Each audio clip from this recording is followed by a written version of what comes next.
Hey there, this is Jojo with your Astro Tune-Up.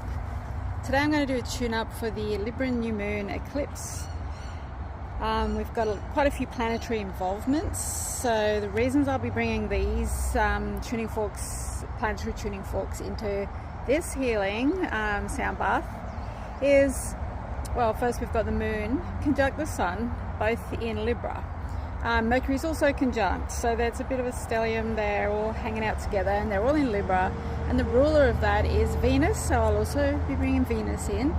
We have aspects also from Neptune, Mars, and I think Pluto as well.